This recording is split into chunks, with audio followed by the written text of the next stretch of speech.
What's up, folks? Head Shrinker Alaska here, and today I'm going to talk about the record Ride the Madam Psychosis Radio Waves by Los Aranas del Neptuno.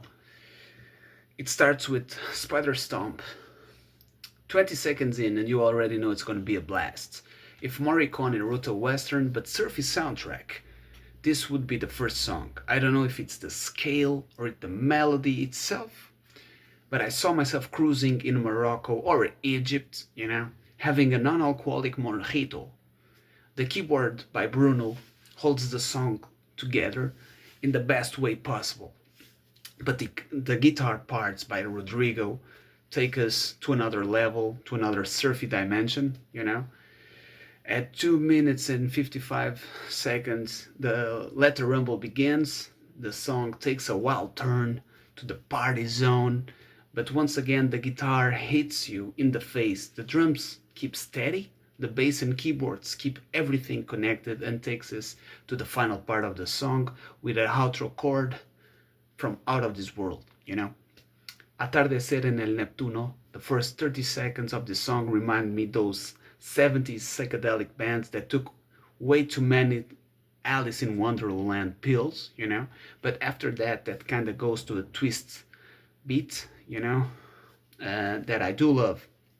This song is filled with a lot of desert rock influences, but never forgetting who they are. A surf band that kicks ass. It's a good journey. After the 2 minutes mark, they go a step further to heaviness, and everything turns loud and violent. Tell me, how was I supposed not to love this, man? Amazing. Bride of Dracula. This one starts with a volume fade, keyboards on the background, guitar up front, bringing some chords, steady drums. The song keeps evolving, and you start to move your body to the song, imagining yourself in those golden days of cinema, and you're about to meet the Bride of Dracula. This is the song that's playing on that scene, Enchantress of the Nile, surprising keyboard sound, tropical drums start to play. This time Thomas bass has more power to it, and when the song hits, oh damn, it hits really hard. A surfy stoner tune hitting you in your pretty face. Ayose drums are dry but heavy and steady, like we all rock and roll addicts love.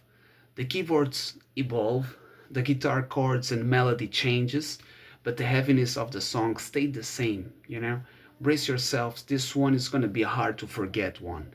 The chorus is super bright, but at the same time menacing. I feel like I'm in the Mummy movie, 3 minutes and a half, that signature guitar sound hits you, and the song changes a little bit, but a good change. Not so heavy, but a dreamy trip to the Nile.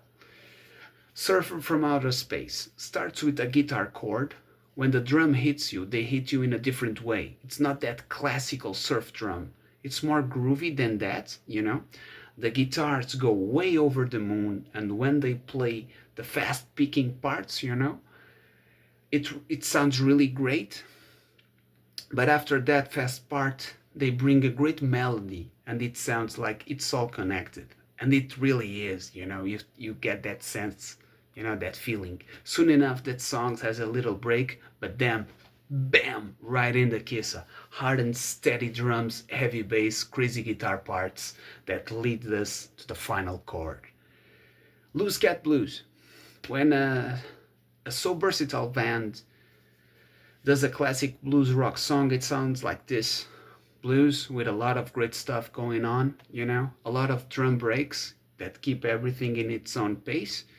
Thomas starts to kick ass playing the harmonica, and it sounds like a master blaster on that thing. The guitar part after that sounds juicy with the blues, A great song. What the Sea Told Me.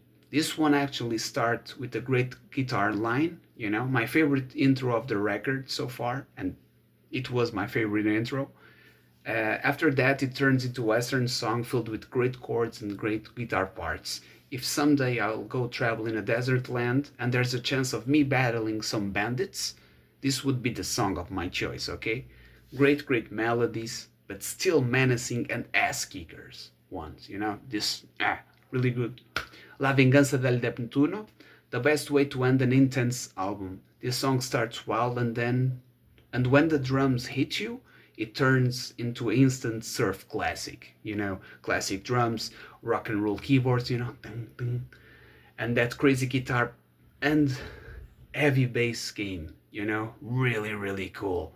My friends, this is the way that Neptune chose to avenge himself. This sounds awesome. You can be drinking some iced Coca-Cola and still be boogieing this on the dance floor. It's the perfect way to end a fucking great record, Go listen to the damn record. It's a great one. Cheers to Los Aranas del Neptuno. Cheers, folks.